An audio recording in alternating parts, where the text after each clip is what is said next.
Good afternoon, everyone. If I could have your attention. Welcome to the College of Arts and Sciences 2-minute lecture series, celebrating our liberal arts heritage here, about the state and beyond. Today we have Dr. Jynette Larshus from sociology, and she will be speaking on the millennial impact and the changing face of the electorate. Without any further ado, here's Jynette.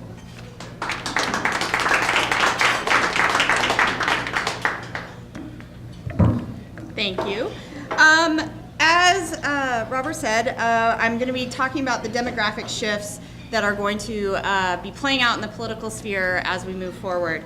The world is changing demographically. It's getting younger, and millennials are on the cusp of being in charge. Who are the millennials? We hear about them a lot, but they are age 18 to 30. They are all adults. They're all of legal voting age as of this year. There are 57.4 million millennials.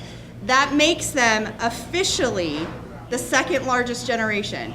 They are only behind boomers with 74.9 million. In terms of voter eligibility, millennials are at 69.2 million, while boomers have 69.7. And by 2020, millennials will outnumber boomers in terms of eligible voters. There's a large impact on these different generations, these two largest voting blocks. Millennials are more educated, more urban, and more diverse, with only 56% of millennials identifying as white, where boomers identify 79% as white. So there's a big demographic shift there. Millennials are also the largest generation in the labor force, so that has some impact. And there are some big cultural differences that are reflected and shape out in terms of public policy.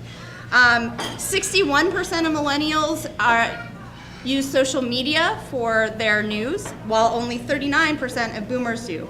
There's a good note to that. Millennials are better at deciphering factual information from opinion on social media than boomers, so they have that going for them.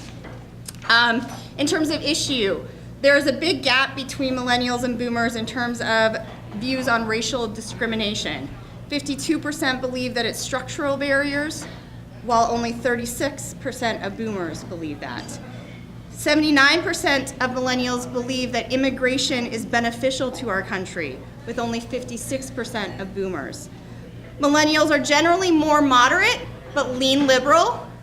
Boomers are generally more conservative, but lean moderate. So there are some really substantial differences.